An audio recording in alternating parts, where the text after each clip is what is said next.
Alrighty then, it's time for a Jungle Jacks game. This is going to be quite a bit of a special video. Which one? Because it's going to be more educational than about all the action and that kind of thing. Though, to be very honest, your early game is kind of, meh. Because look at both compositions. Both team comps, I mean. Both teams, aside from like the Nidalee choice, are very mid to late game. Their team is less Giga late game than ours. Like, think of it this way. Think of 30, a bar that's 30% is early game, 60% is mid game, 90% is late game, and the last 10% is Giga late game. My composition is more around we start becoming actualized around 70%, and we can actually hit that 100%. Their composition gets activated way sooner than ours, but then can't reach that 100% as us. Essentially, when it comes to super late game, they are just going to get absolutely pulverized. Or at least that's the plan. But they have one advantage up their sleeve, except in that little moment there, the Nidalee just kind of blurped it. Nidalee is their biggest advantage right now. And in fact, because she existed, I had to change my entire game plan from the very beginning. I mean, I already passed it, but I went from red to blue and to the frog, and I even destroyed my own plant just to make sure she couldn't invade me. Because for that right here, bottom lane is a disaster. I already knew, and I even warned them that Nidalee was likely coming down bottom to kill them, but whatever. That's like a very obvious gank for her. Essentially put, Nidalee is one jungler that is super dominant early game, and then sort of teeters off later on. But that kind of early game can shut down so many junglers. And since my composition is very mid to late game centric, if you dominate my team very early and escalate your team's power very quickly, you're going to end us. However, Nidalee is also a liability in that sense, because their team is, again, mid to late game. And if she can't continue that momentum and, spread the love, then it's not going to matter anyways. I want you to sort of pay attention to their builds, how they're going to take advantage of this dominance that Nidalee is giving them. And then what the Nidalee has, those two things are going to be very important. Also, as I was mentioning, Jungle Jacks. I actually felt I was cornered into picking Jungle Jacks. They banned Xin Zhao, and Xin Zhao is actually pretty strong, throughout the entire game. Depending on what your build, he's really strong Giga late game too. But a lot of other junglers are very vulnerable to Nidalee's early game shenanigans. So if I were to pick someone that was, weak early game, I would just get destroyed, and then I couldn't do anything mid-game for my teammates. And I would just sort of do nothing for the rest of the game if it were to hit late game or something. Essentially, I would be a huge liability. If I pick someone who's strong early game, I still may not be able to keep up with the Nidalee or anything at all. I would not be able to stop her. I wouldn't be able to, do as much damage as she's doing. And I mean damage to the entire map, like controlling and whatnot. So I just kind of don't do anything either. And then come mid and late game, I'm just kind of a weaker champion. So what I had to pick, or at least what I had to gamble, is on a champion that had a strong mid game and can at least stay relevant early late game or something. Or had a lot of crowd control and didn't get crushed in the early game. But there's not a lot of champions that can do that. But Jungle Jacks is one of those. And I picked him over the other two that I had an option for. Like Trundle was another option I could have considered. Because he has at least some kind of AoE crowd control. And the idea is that maybe I can do some kind of quasi-initiator followed up by a burst alongside my teammates. Because one of the problems my team really has is that while we do have crowd control, it's really geometry intensive. It's like you got to hit different angles. You can't allow the enemy to block it. And yeah, early game we're getting destroyed by the Nidalee. But I hope some of you who are more astute can see what the problem that's sort of arising with the enemy team comp right now. Look at Nidalee's score, 5-1-1. Why is that an issue? Yes, they are destroying us. Nidalee does a lot of damage and she's killing us. But a problem is going to arise around the mid-game for the enemy team, and that stuff can get really out of hand. Nidalee having a score of, well, it was 5-1-1, but now it's 6-1-1, and then it's going to keep getting higher, is bad because that means all the gold is being thrown onto her. And yeah, the enemy team does get some assists, but even then, they're not getting that many. Only Leono's the only one really getting a lot of kill participation. Essentially, this means the enemy team isn't way too ahead of us. Even though they're getting kills, even though they're kind of decimating us in these little skirmishes, the enemy team isn't really that far ahead, you know, meat for meat wise. Their Nidalee is powerful, but the rest of them are just kind of at the same level as the rest of us.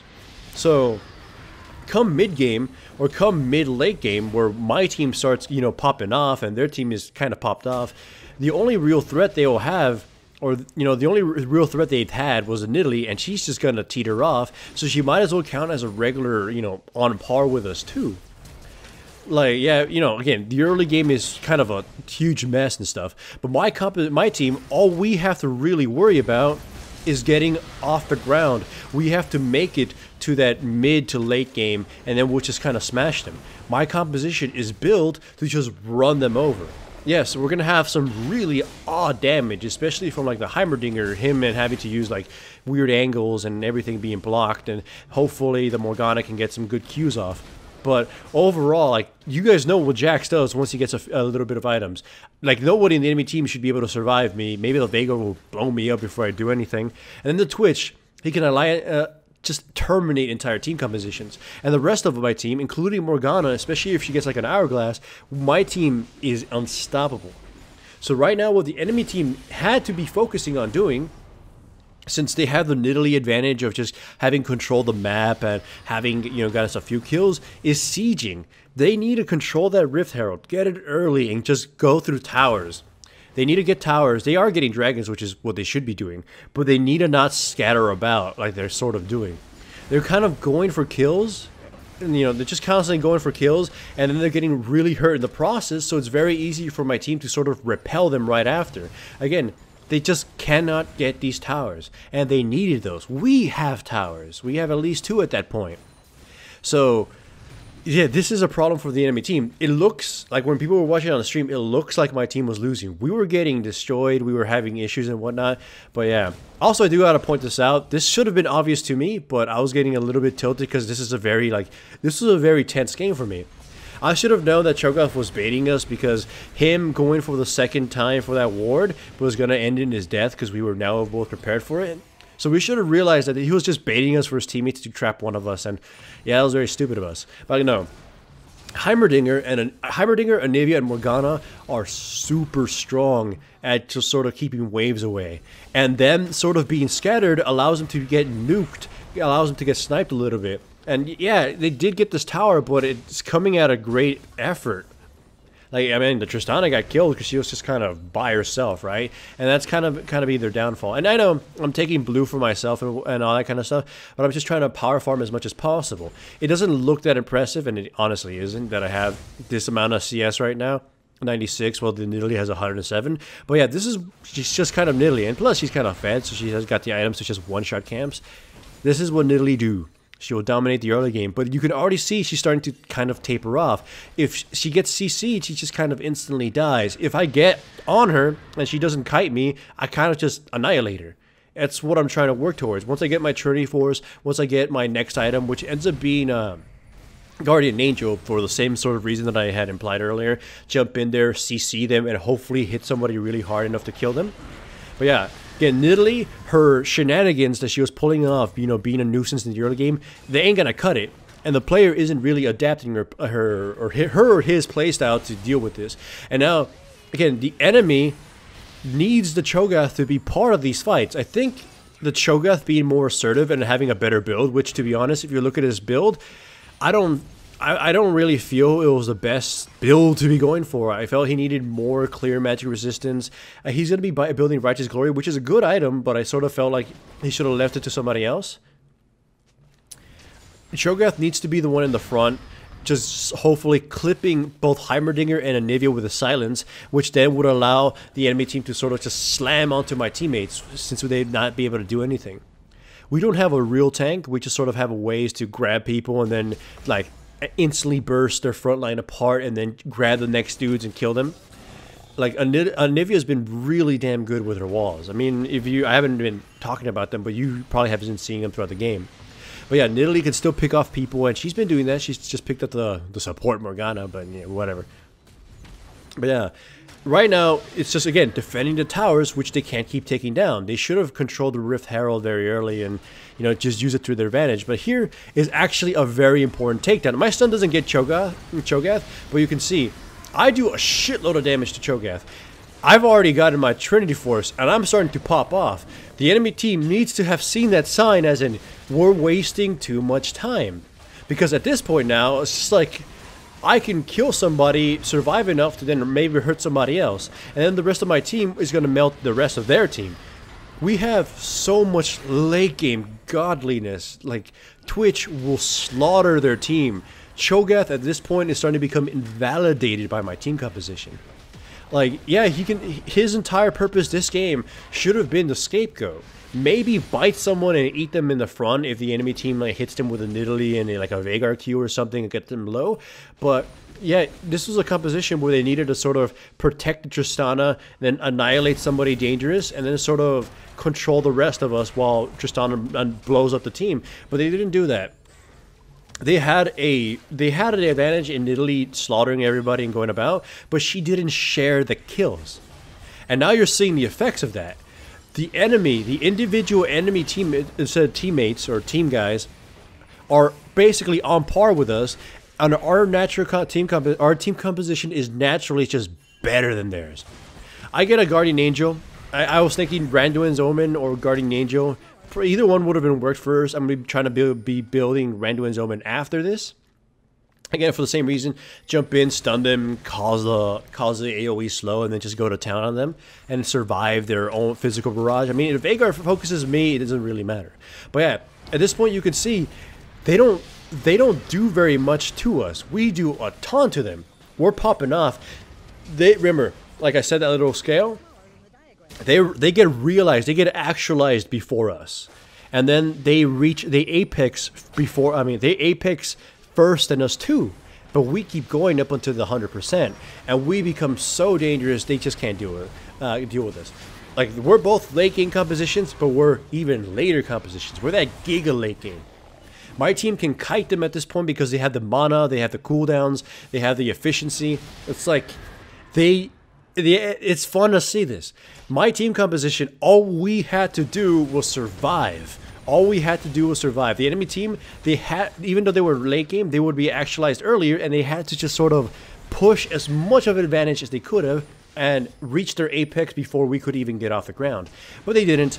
They sort of, kind of scattered around. They didn't bother. And now, like, my entire team can just kind of three-shot everybody on theirs. One combo rotation and they die. And with that, we're just gonna...